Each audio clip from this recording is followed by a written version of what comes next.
우리에게 주신 말씀은 잠언서 10장 1절부터 16절입니다. 잠언 10장 1절부터 16절 말씀.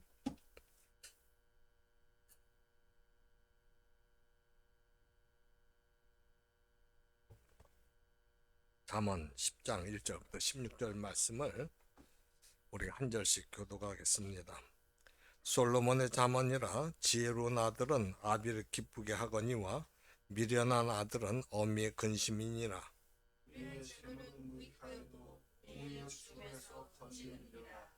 여호와께서 의인의 영혼은 줄이지 않게 하시나 악인의 소욕은 물리치시느니라.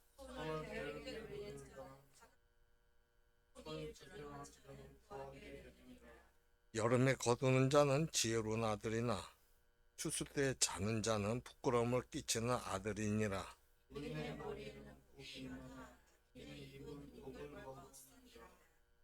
의인을 기념할 때에는 칭찬하거니와 악인의 이름은 썩게 되느니라.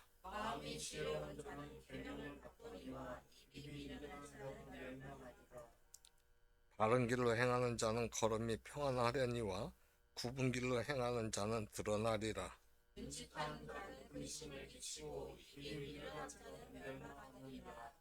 의인의 입은 생명의 샘이라도 악인의 입은 독을 머금었느니라.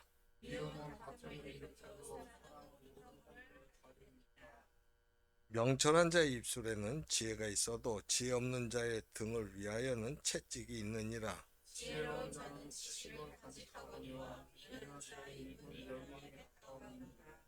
부자의 재물은 그의 견고한성이요 가난한 자의 궁핍은 그의 멸망이니라. 같이 의인의 수고는 생명에 이르고 악인의 소득은 죄에 이르느니라. 아멘. 앉아서 찬송가 200. 우리가 알고 있듯이 잠언서 1장부터 9장까지는 지혜 초청에 대한 겁니다. 그런데 지혜 초청이 나온 배경을 보면은 사람이 세상에서 후회 없는 삶을 살려고 한다면 창조주 하나님의 지혜의 가르침을 받아서 바른 길을 가면 되는데 사람들이 미련해서 그 멸망의 길을 고집스럽게 가려고 하기 때문에 그것 때문에 나온 것입니다. 그것 때문에. 그 예로 그 저자 솔로몬이 지혜와 어리석은 음녀를 비교하고 있어요. 여기 어리석은 음녀란 것은 자기 스스로 똑똑한 체 하지만 결국엔 육신의 정욕대로 사는 사람인데, 사람이 정욕대로 산다는 것은 제자리에서 맴도는 것과 같기 때문에 그 욕심 때문에 계속 그것만 추구하니까 절대로 앞으로 향해 나가지 못하고 마치 늪에 빠진 것과 같아요. 그냥 그 상황에서 욕심 따라 근데 결과가 안 좋잖아요. 그러니까 그냥 늪에 빠진 거예요. 나오지도 못하고. 따라서 사람은 누구나 바른 말씀을 붙잡고 이 욕망의 늪에서 빠져나와야지 가치 있는 삶을 살게 돼요. 그런데 잠언 10장부터 24장의 내용은 지혜의 모음집이라고 할 수 있습니다.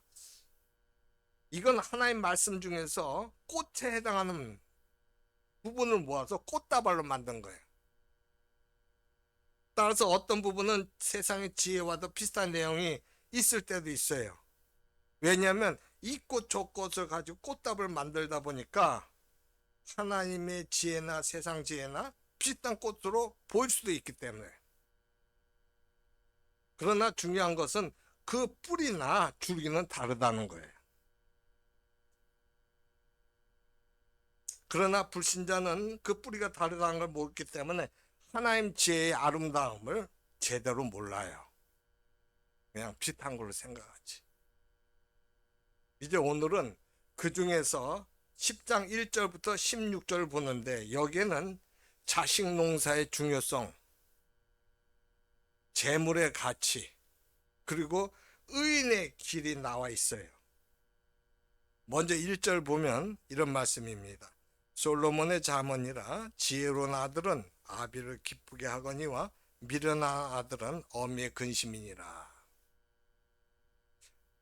하나님 지혜의 꽃다발을 먼저 자식 농사부터 시작하고 있어요.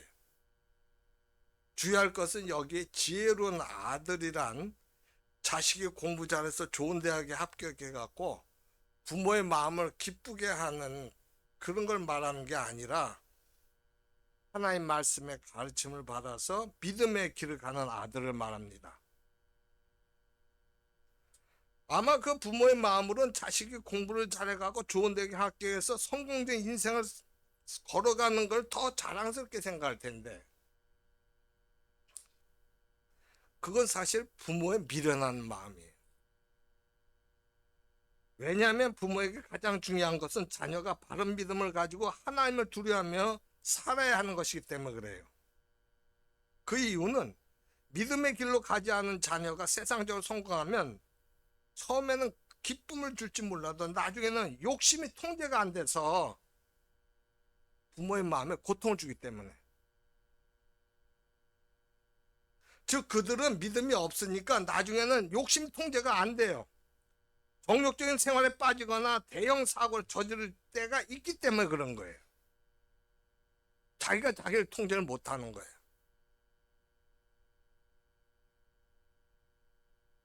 그러나 세상에서 성공하지 못해도 하나님 말씀을 붙드는 자식은 인생에서 큰 욕심을 내지 않기 때문에 큰 실패를 하지 않아요. 대신에 하나님께서 계속 복을 주시니까 물질적인 복뿐만 아니라 세상적으로도 형통하게 하심으로 꾸준히 잘 돼갑니다. 꾸준히. 부모의 솔직한 마음은 자식이 신앙이 좋은 것보다 세상적으로 잘 되는 걸 더 원하는 걸 볼 수가 있어요. 자식이 하나님의 지혜를 가지려고 하면 하나님의 연단을 받아야 할 텐데 부모가 자식 고생하고 연단한 걸 못 봐주는 거예요. 따라서 많은 경우에 부모의 지나친 사랑이 자식의 미래를 망칠 때가 많아요. 정말 부모가 자식을 사랑하고 그 미래가 복되기를 바란다면 하나님의 연단을 받을 때 오히려 환영하고 실컷 잘 받을 수 있게 격려를 해줘야 돼요. 이런 과정이 필요하다. 나도 그런 과정을 거쳤어. 그러니까 내가 이제 믿음이 조금 생겼잖아. 나 전에 이런 거 몰랐었는데. 근데 하나님은 살아계셔서 나로 하여금 더 성장시키는 거야. 너도 그렇게 하는 것 같다. 그렇기 때문에 부모가 거짓 없이 정직하게 하나님 말씀대로 사는 것. 즉 부모가 자식들에게 항상 성경을 읽거나 기도하고 하나님 말씀에 순종하는 삶의 모습을 보여주는 것보다 더 좋은 건 없어요. 부모가 그렇게 해야 되잖아. 그런 식으로 살잖아. 근데 정말 보니까 뭐 큰 부자도 아니지만은 그래도 뭐 마음 평안하고 응? 이겨내고 살지 않아. 그럼 보잖아. 그렇게 되니까 아 그게 저 힘이구나. 그러나 억압적으로 가정 예배나 경건을 강요하는 것은 아무리 부모의 의도가 좋다고 해도 반발심을 불러일으킬 수가 있어요. 자녀한테. 그러니까 억지로 하면 안 돼. 억압적으로. 부모가 정말 자기가 살아있을 때나 죽은 후에도 자식이 행복하기를 바란다면 먼저 자식에 대한 욕심을 버리고 자식이 철저하게 하나님께 붙들린 사람이 되게 해줘야 돼요. 왜냐하면 하나님이 모든 걸 알고 끌고 가시잖아. 부산 명편에 맞죠. 그래서 예를 들어서 간증을 우리가 듣잖아요. 어디서 간증을 들어도 그것은 그 사람 형편에 맞게 해주는 거야. 근데 공통점은 뭐야? 하나님은 살아계셔서 우리를 사랑과 은혜 가운데 보호하시고 우리를 긍휼히 여겨주신다는 거. 결국 우리가 복을 주시냐. 그게 하나의 공통점이지 상황은 다 틀려. 그러니까 꼭 그렇게 맞출 필요가 없는 거야. 왜? 상황이 틀리다는 건 뭐냐면 그 주변 환경도 그렇지만 내 성품, 내 자라온 가정 그런 게 다 틀리기 때문에 그건 내가 맞춰야 돼. 그건 내가. 왜 저 사람인데 나 안 돼? 그게 아니라 다 틀리다. 그러니까 하나님이 우리 머리카락 숫자까지 알고 계신다는 그 의미가 뭐냐면 하나님이 우리의 세밀한 부분 다 알고 계신다는 얘기예요. 그 의미를 우리가 알아야 되는 거야. 하나님이 얼마나 철두철미한 분인지 몰라요.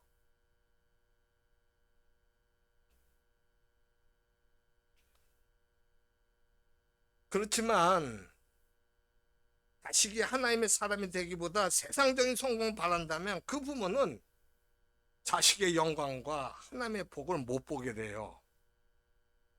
왜냐하면 그 부모는 하나님 말씀, 즉 하나님 지혜의 가치를 믿지 않는 부모이기 때문에 그렇단 말이에요. 부모가 그러면 못 보죠. 이제 2절부터 6절은 하나님께서 우리에게 주시는 재물에 대한 말씀이에요. 하나님께서 복을 주실 때 말씀의 은혜를 주시지만 그게 나중에 물질의 복으로도 나타나요. 말씀의 은혜 다음에 물질의 복이 온다는 거예요. 그러나 이거는 돈을 목적으로 해서 부자가 되는 것과는 완전히 다른 겁니다. 이런 경우 꽃은 비슷하지만 뿌리가 완전히 다른 사례예요. 하나님께서 말씀을 은혜를 주시고 물질의 복을 주시는 것은 하나님의 주관하시면 되는 거고, 내가 돈을 목적으로 해서 이렇게 부자가 되는 것은 그건 하나님 중심이 아니잖아요. 그건 내 중심, 세상 중심 되니까 뿌리가 다른 거예요. 2절 보면 2절 뭐라고 나오냐? 불의의 재물은 무익하더라도 공의는 죽음에서 건지느니라 그랬어요. 이 불의 재물이라는 게 있는데 이것은 자기 재물이 아닌 걸 자기 소유로 하는 걸 말해요. 자기 재물이 아닌데 그걸 자기 소유로 만드는 거예요. 대표적인 것이 이웃의 돈과 재산을 맡은 자가 자기 것처럼 착복을 하면 그게 불의 재물이 되는 거예요. 그런데 성경은 각자의 재산을 불의 재물로 봐요. 각자 갖고 있는 재산을. 왜 그러냐? 하나님께서는 그 각자의 그 재물, 재산을 각자의 것이 아닌 하나님 일을 하라고 맡긴 것 보는데 사람은 그게 아니라 자기 걸로 보기 때문에 하나님께서 맡긴 건데 사람은 이건 내 거라고 본다면 내 거라고. 그러니까 그게 불의의 재물을 보는 거예요. 그 예로 예수님께서 불의의 재물로 친구를 살기라는 말씀을 누가복음 16장 9절에서 하시거든요. 이것은 뭘 얘기냐면 우리가 세상에서 번 돈이 전부 나쁜 짓을 해서 벌었다는 그 뜻이 아니에요. 세상의 각자 재물은 영구적인 자기 것이 아니라 하나님께서 그 사람에게 좋은 일을 하라고 각자에게 맡겨주신 거란 말이에요. 그렇기 때문에 그 말씀하신 거예요.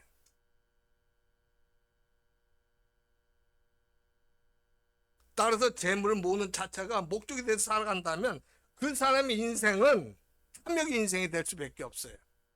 계속 물질 더. 사람이 욕심이 한이 없다고. 물론 그런 소망을 갖고 살아야지만, 예를 들어서 집 없이 살던 사람이 월세라도 들어가는 집이 있으면 좋겠다 그래. 월세 들어가면 그 다음에 뭐야? 아유, 이거 전세가 있으면 더 좋잖아. 전세 들어가면 내 집 조그만 거 한 칸에 있으면 소원이 없겠다고 그러나? 그 조그만 집에 들어가면 옆에 또 큰 아파트가 있으면 어떻게 되느냐? 야, 저 사람들은 어떻게 저렇게 살지? 내가 저기 살면 원이 없겠다. 그게 이게 사람 욕심이에요. 다 똑같아. 다 누구나 다 똑같아.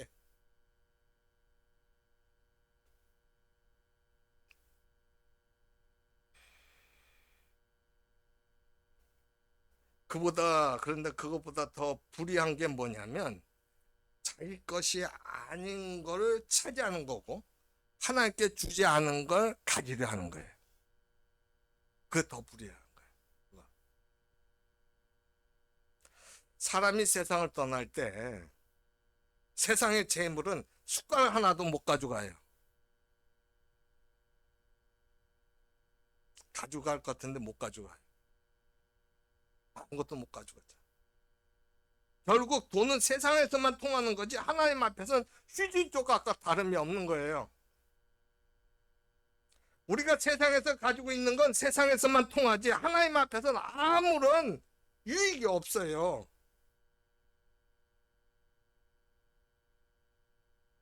따라서 하나님께서 아브라함 보고 뭐라고 해요? 본토 아비 집을 떠나라 하니까 그냥 아브라함이 떠난 거예요.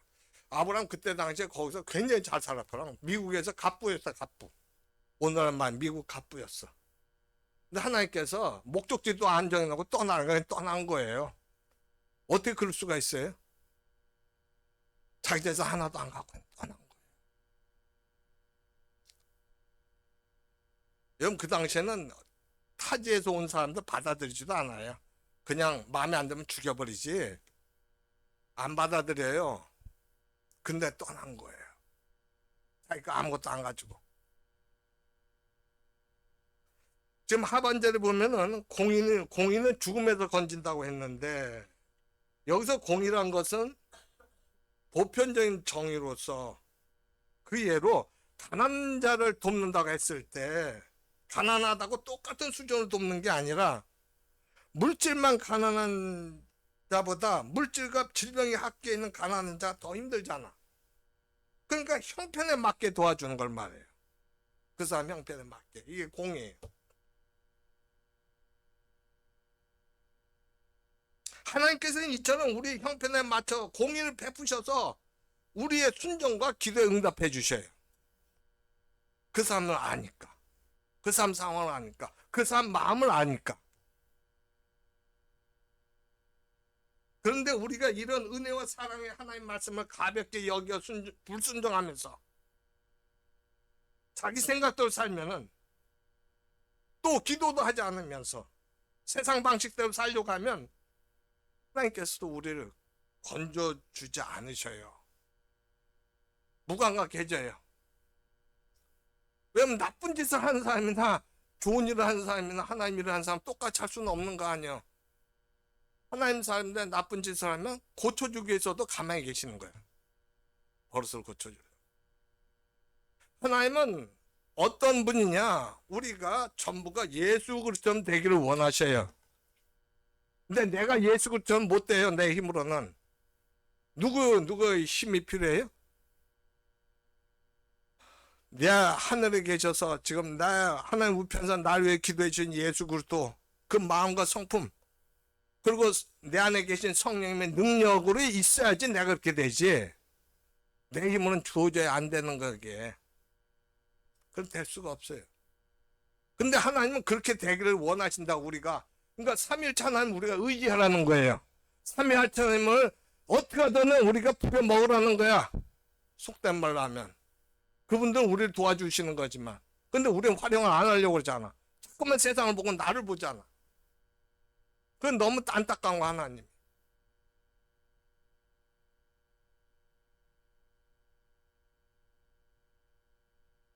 우리가 하나님 말씀을 매고 기도한 이유가 뭐냐면 바로 이런 위기에서 살아나기 위한 거예요.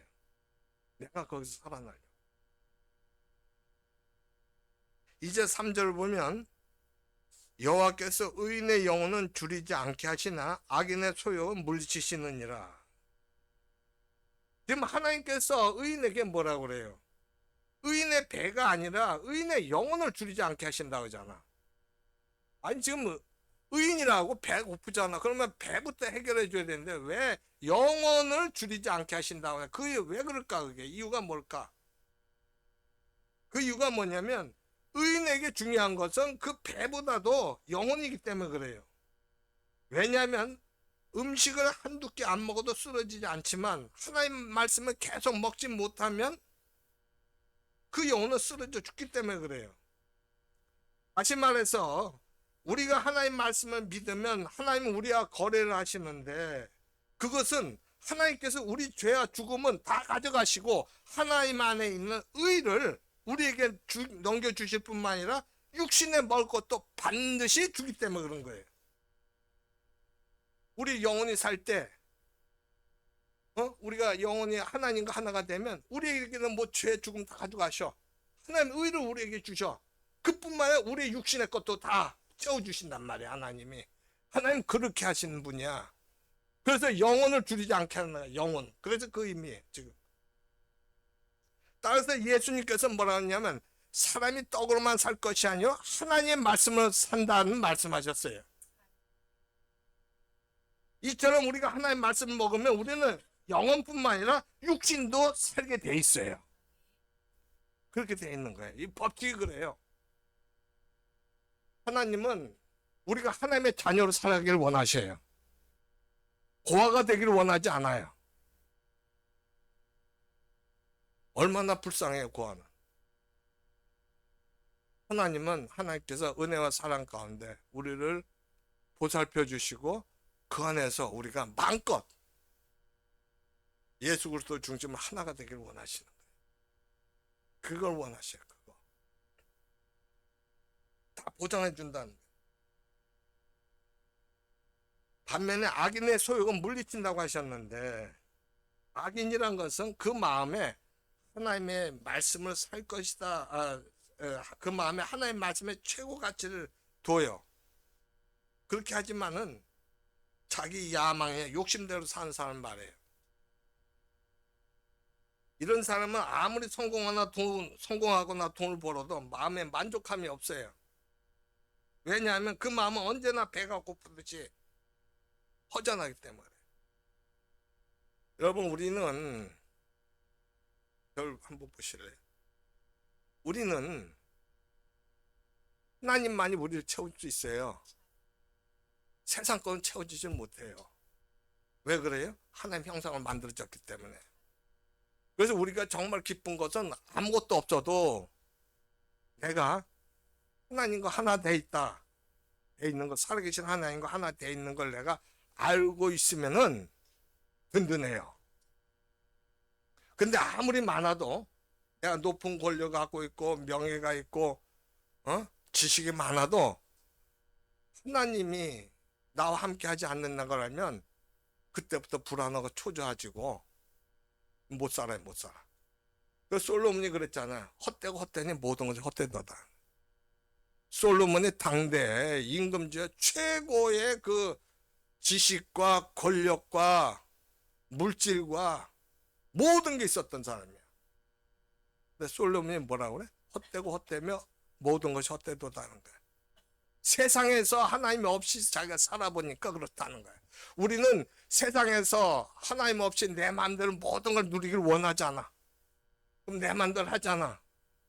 하고 싶은 건 다 하잖아. 근데 그걸 누려본 솔로몬이 그 얘기한 거란 말이에요. 그래, 그게 결론이야.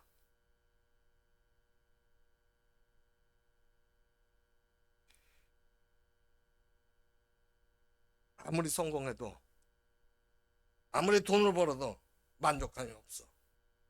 계속 마음에 배가 고프고 허전해.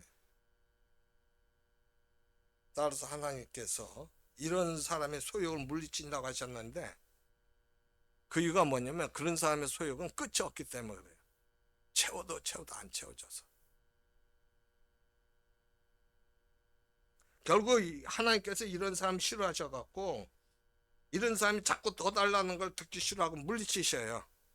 못 들은 척 하셔요. 물론 그건 아니지. 하나님은 그 사람도 면대에 두죠. 그렇지만 어떻게 하면 이 사람이 하나님의 뜻을 알고 오게 할까, 그걸 기회를 보고 계시는 거지 일부러 그런 건 아니죠. 그러면 이런 사람들의 성공은 별 볼 일 없는 성공이 돼요. 다 성공해봐도 의미가 없어요. 별 볼 일 없는 성공에 뭐냐면 의미가 있어야 되잖아. 우리가 여러분 삶을 살아가는데 의미가 있어야 삶을 살아. 의미가 없는 삶은 뭐야? 식물인간의 삶이야. 식물인간. 무슨 의미가 있어요? 그냥 호수 꽂고 그냥 음식물 코에다 넣고 사는 게 그게 의미가 있냐고. 그거 살아서 뭐 할 거야, 그거? 아무 의미 없어요. 그러니까 성공해도 이게 의미가 없는 거야. 기쁨이 없어. 그때뿐이야. 그냥 사람들이 내가 좋고 사람들이 축하해 주고 그때뿐이지. 그 다음에 아무 의미가 없는 거야.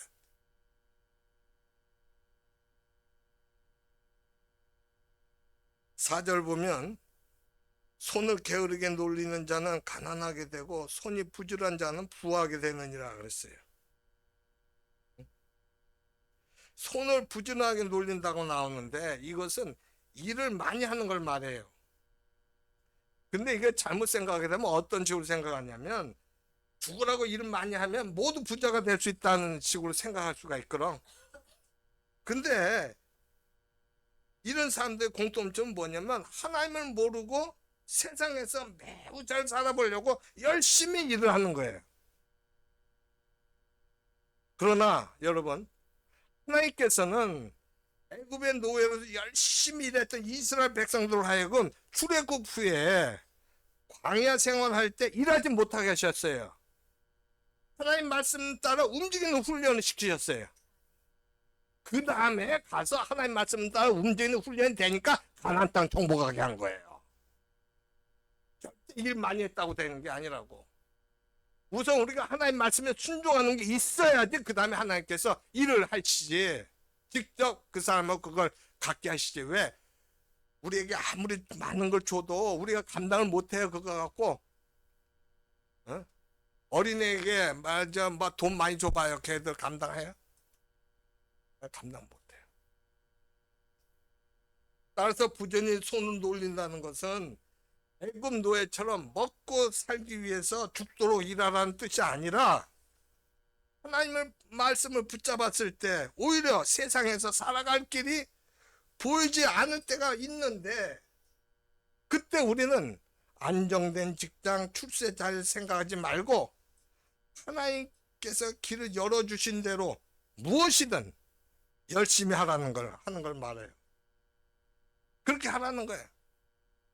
계속 나는 뭔가 직장 가져도 안전된 직장, 이 출세 그 생각으로서 모든 걸 하려고 한다. 그렇게 하지 말라는 거야. 하나님께서 말씀하시는 것이 급료가 작더라도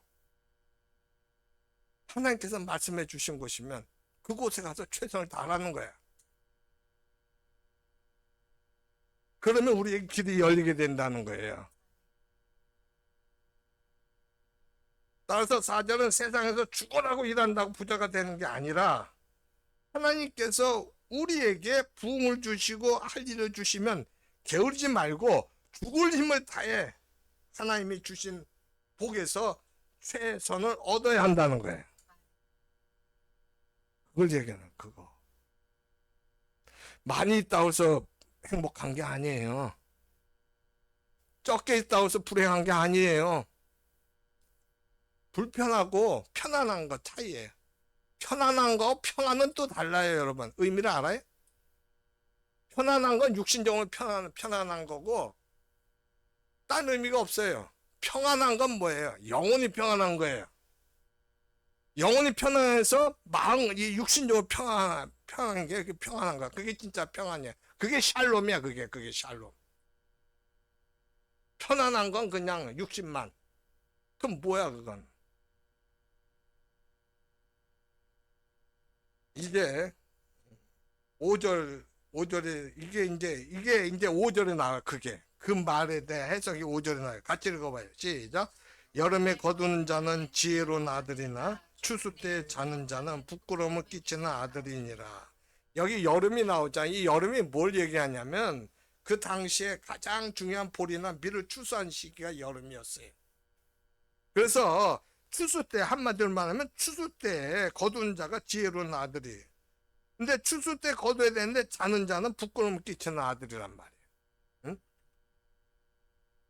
이 말씀은 뭐냐? 평소에 말씀과 기도로 준비하지 않아 갖고 하나님께서 기회를 주셨을 때 엉뚱한 짓을 하느라고 그 기회를 놓치는 사람은 나중에 그 엉뚱한 잘못을 저질러서 이웃에게 큰 누까지 끼치게 되는데 이 사람은 하나님 때를 분별하는 안목이 없기 때문에 그렇다는 거예요. 그래서 우리가 평소에 어떻게 되냐? 이 하나님과의 관계를 잘 해줘야 돼. 그렇게 되면 분별력도 있게 되는 거예요. 그래서 내가 그때 뭘 해야 될지를 해 나가는 거. 지금 그렇게 하라는 거예요. 하나님과 관계가 안 되면은 안 돼요, 이게. 정말 추수 때인데 내 엉뚱한 짓 해. 내가 하고 싶은 거 하고. 엉뚱한 데 열심히 일하고. 분별이 없으면. 이제 6절부터 16절은 의인의 길에 대한 말씀이에요. 의인의 길에 대한 말씀.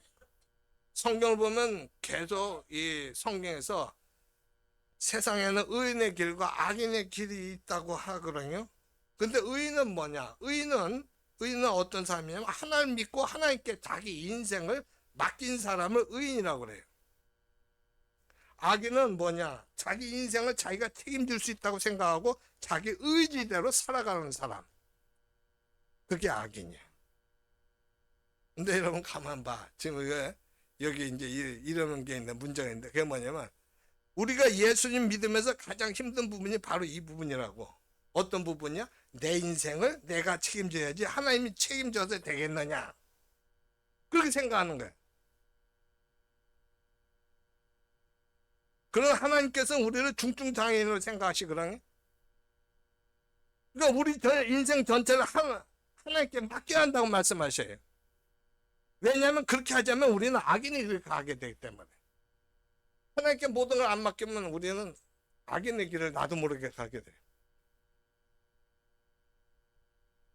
6절이 그 일을 가장 먼저 설명하는데 우리가 인생을 하나님께 맡겨야 하는 이유가 뭐냐면 우리 안에 독이 가득 들어있기 때문에 그렇다는 거예요. 우리 안에 독이 가득 들어있기 때문에.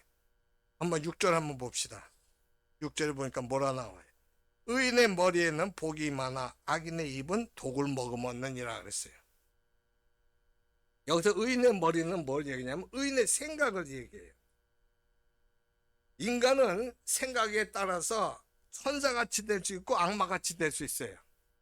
그 생각을 어떻게 하느냐에 따라서. 왜냐하면 인간은 하나님 형상대로 창조됐기 때문에 하나님 말씀을 듣고 믿으면 하나님께서 우리 머리를 안수해 갖고 우리가 긍정적이고 이웃을 사랑하는 마음이 들게 하지만 하나님 말씀의 은혜를 못 받거나 하나님 말씀이 없게 되면 우리의 머리는 저주받은 상태로 입에 독을 머금고 나쁜 말을 하게 돼요. 우리가 그렇게 돼 있다. 하나님과 연결돼 있어서 그래. 하나님과 연결돼 있어서. 우리 인간은 이웃에 대해 나쁜 말을 하면서 얼마나 그런 우월감으로 스스로 즐기는지 몰라요. 내가 나쁜 죄를 저지를 때잖아. 맨 처음 죄 저지르기 전에가 막 힘들지. 한번 빠져봐요. 그러면 그거 좋아. 죄 지을 때 기분이 아주 좋구나. 우월하게 막 한다. 우월하게. 인간이 그런 존재. 인간이. 그건 바로 뭐냐면 독사가 춤을 추는 모습이라.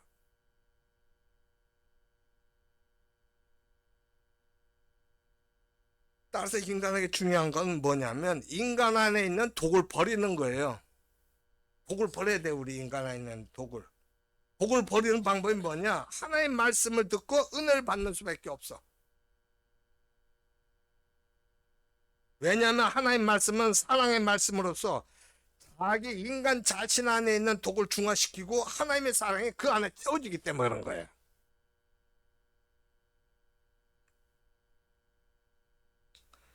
이제 7절 보면 이름의 가치에 대해 설명하고 있어요. 7절 한번 볼까요? 의인을 기념할 때는 칭찬하거니와 악인의 이름은 썩게 되느니라 그랬어요. 의인을 기념한다는 것은 의인의 이름을 기억하는 걸 말해요. 호랑이는 죽으면 가죽을 남기고 사람은 죽으면 뭘 남긴다고? 이름을 남긴다. 이름. 그런 속담처럼 사람은 죽으면 의인이건 악인이건 육신은 썩어져요. 살은 썩어져 없어지기 때문에 그 영하고 이름만 살아남아 있게 돼요. 의인의 경우에는 하나님의 복을 이 세상에 가져왔기 때문에 즉 이 세상을 가치 있게 하고 사람들에게 복을 받게 했기 때문에 따라서 그의 육체적인 삶이 영적인 복이 열매요 꽃이기 때문에 그의 이름은 칭찬을 받아요. 의인의 이름은.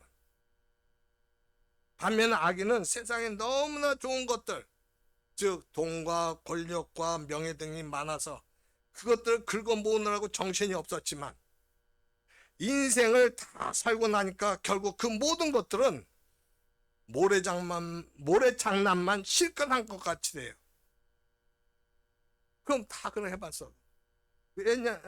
왜냐하면 그것들이 이 세상의 모래였어요. 모래였어요. 그냥 그것만 갖고 모래장난 한 거나 마찬가지. 그거 해봤다. 아무 의미가 없잖아요. 갖고 오지도 못하잖아요. 그렇다고 그건 누려요? 얼마나 누리겠어. 누려봐도. 갑부들 얼마 못 누려. 하루 20시간, 24시간 하루 새끼 잠자야지. 하루 새끼 먹어야지. 똑같이 생활하잖아. 근데 누려봐 얼마 누려 그거. 차이 없는 거예요. 그렇다고 그 사람들 금으로 만든 음식 먹을 거예요 뭐야. 아 이건 내 거 내가 써야 되니까 그냥 다이아몬드로 음식을 차려다서 먹으니라고. 아니.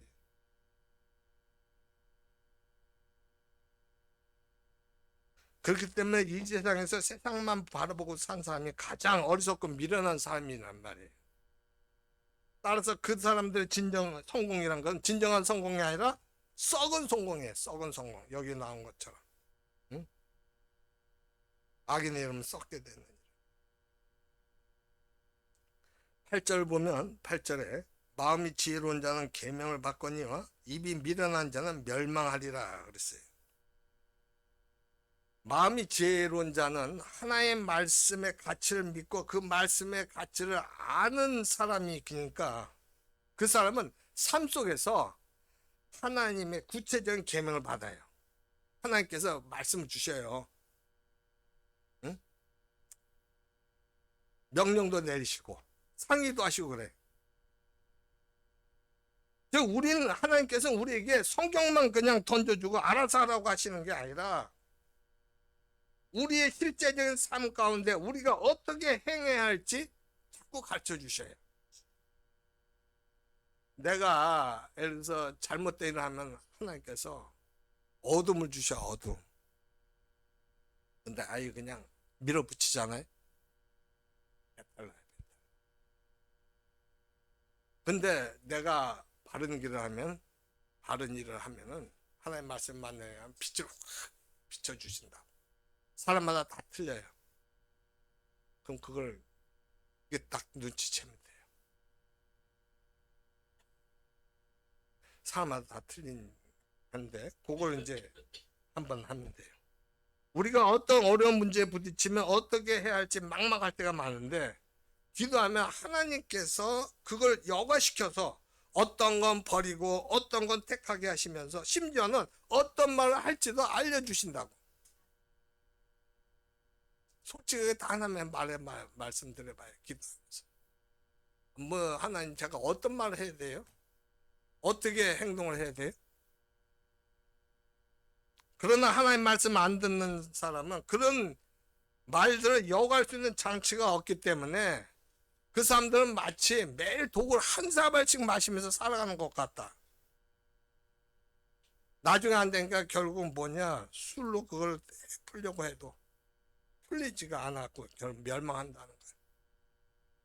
뭐 게임으로도 풀고 막 그럴 거 아니야. 마약으로. 이제 9절 보면 9절에 바른 길로 행하는 자는 걸음이 평안하려니와 굽은 길로 행하는 자는 드러나리라. 사람이 바른 길을 가려고 하면 일단 바른 길을 택해야 돼요. 왜 그러냐? 처음에 굽은 길을 택하면 어떻게 돼? 자기가 아무리 바른 길을 걷는다고 해도 길 자체가 굽어져 있으니까 절대로 바른 길 못 가잖아. 대부분 사람들은 당장 편한 길을 택해요. 나중에 보면 그런데 길이 없을 때가 많아. 반면에 하나님 백성은 처음에 길이 보이지 않아갖고 답답할 때가 많아요. 왜냐하면 하나님 백성의 길은 홍해 속에 고속도로로 있기 때문에 그래요. 누가 홍해를 건널 수 있다고 생각했어요? 하나님 많이 아시고 하나님께서 마련해 주신 거예요. 따라서 하나님 백성의 가장 큰 스트레스는 예측할 수 없이 미래가 불안하다는 거예요. 내가 예측이 안 되잖아. 불안하잖아. 그러니까 아 이거 진짜 이게 맞는 거야? 이거 진짜 되는 거야? 뭐야? 헷갈리잖아. 홍해 속에 길이 있는데 그걸 모르잖아. 그러니까 불안하죠. 미래가 불안해. 그러나 우리는 불안해야 하나님을 의지하지 안정되면 부패하기 쉬워요. 따라서 하나님 백성들은 처음에는 고생하지만 나중에는 평안해집니다. 하나님 믿으면 돼요. 어떤 상황에서도. 하나님 말씀만 의지하면 돼요. 이제 10절 보면 눈짓하는 자는 근심을 끼치고 입이 미련한 자는 멸망하느니라 그랬죠. 여기서 눈짓한다는 건 뭐냐면 정직하지 못하게 뒤에서 일을 꾸미는 걸 말해요. 이런 사람은 항상 말하는 것과 실제가 다르기 때문에 어디로 튈지 모르는 럭비공 같은 사람이에요. 그래서 이를 꾸미니까. 미련한 자라는 것은 뭐냐면 할 말 안 할 말 가리지 않고 마구 자기에게 있는 악한 생각을 쏟아내는 사람이에요. 당장은 그 사람이 똑똑한 것 같지만 실제로 이런 사람을 좋아하는 사람은 아무도 없죠. 결국 정직하지 못한 자와 함부로 말하는 사람은 사람들로부터 버림을 당하게 된다는 거예요. 사람은 정직한 자와 말을 가려서 하는 자를 좋아하는데 그 이유가 뭐냐면 그 사람은 가치가 한결같기 때문에 그 사람이 말하는 건 다 믿을 수가 있어요. 그래서 우리 11절 봅니다. 11절 뭐 나오냐. 의인의 입은 생명의 샘이라도 악인의 입은 독을 머금었느니라 그랬어요. 여러분 사람은 몸뿐만 아니라 마음도 상처를 입고 다칠 때가 많아요. 근데 이 몸의 병은 뭐예요? 병원에 가서 치료를 받으면 되지만 이 마음의 병 치료는 하나님 말씀이 그 사람을 하나님 말씀이 사람을 통해서 이웃을 통해서 나올 때 그때 이 치료가 받기 때문에 이것이 생명의 샘이라는 거예요. 하나님 말씀을 통해서 이게 치료받는다. 그 생명의 샘이다. 사람이 하나님 말씀을 들으면 눈물이 흐르면서 마음이 시원해지는 걸 느낄 수 있는데 반면에 분노에 차서 하는 말이라든가 교만한 말은 독이 들어있어 갖고 그런 말 들으면 마음이 병이 들게 돼요. 여러분 우리 입에는 누구나 마찬가지예요. 항상 독이 있어요. 그래서 아무 생각 없이 이 함부로 말하지 않는 게 중요하단 말이에요. 이게 정말 중요하거든요. 아무 뜻 없이 했는데 그게 완전히 못 박히는 거예요. 12절 보면 12절에 미움은 다툼을 일으켜도 사랑은 모든 허물을 가리느니라 그랬어요. 사람의 마음이라는 것은 뭐냐면 상대방에게 분노가 있으면 어떻게 퍼부어요. 그런데 상대방도 그 분노가 너무 고통스러우니까 어떻게 해? 자기를 방어하려니까 자기도 분노를 퍼붓는 거예요. 그래서 싸울 수밖에 없어요. 그러나 사랑은 뭐냐? 사랑이란 것은 사람의 연약한 거 부족한 걸 이해하기 때문에 마땅해서 맞대응해갖고 소리를 안 질러요. 저 사람이 부족하고 연약하던 걸 알아요. 이 세상에서 위대한 것이 어떤 사람은 정의라고 하거든요. 근데 인간은 정의로울 수가 없어요. 인간 자체가.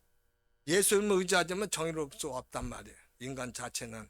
그래서 이 상대를 정말 그 위대한 게 뭐냐? 인간의 위대한 게 상대를 이해할 수 있는 능력인 사랑이에요. 네.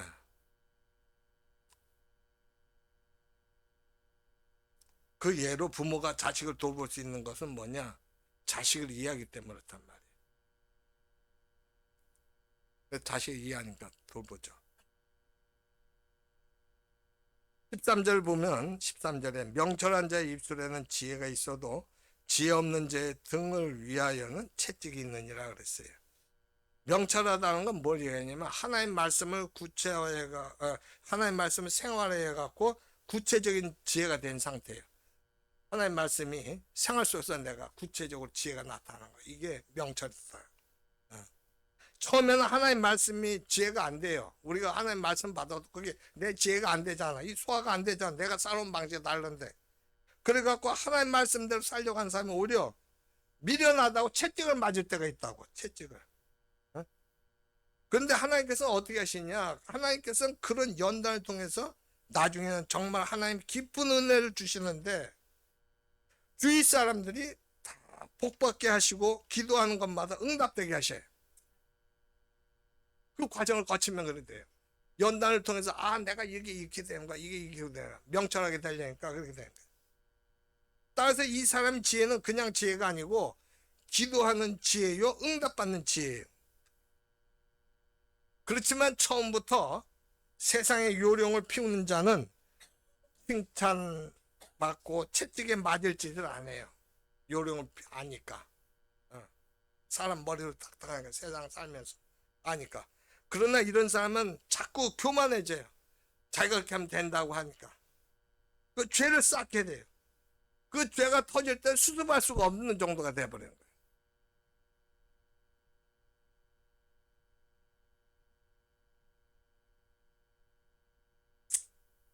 이렇게 자기 꾀를 믿고 요령을 부리면서 사는 자는 결국 어떻게 되냐, 끝에 가서 죽도록 그냥 채찍에 맞고 감옥에 갇히게 되는 그런 일이 일어나.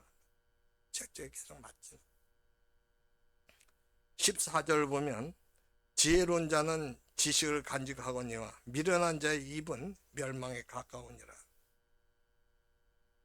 여러분과 하나님 말씀 믿는 사람은 하나님의 지혜를 가장 소중하게 생각하고 마음에 간직해요. 이 사람은 마음속에 항상 하나님의 지혜가 있기 때문에 허황된 생각이라든가 거짓, 악한 탐욕이 들어올 수가 없어요. 성령 충만한 사람을 사탄 마귀 귀신 절대 공격 못해요. 왜? 시간만 허비한다고 생각하니까. 그거와 똑같은 거예요. 그러나 미련한 자는 뭐냐? 자기 꾀를 믿는 자거든. 이게 너무나 그 낚싯바늘에 달린 미끼가 먹고 싶어서 그 뱅뱅 돌다 결국 망한다고. 미련한 자는 그거예요. 그러니까 그걸 떠나야 돼, 그럼 그걸. 15절 보면 부자의 재물은 그의 견고한 성이요 가난한 자의 궁핍은 그의 멸망이니라 그랬죠. 이 부자의 재물은 뭐냐면 그냥 부자가 아니라 하나님 말씀대로 산 사람의 복을 말하는 거예요. 우리가 믿음으로 살 때 하나님께서 복을 주시는데 이 복은 수천 배의 영적인 복에 물질의 복을 더한 복이에요.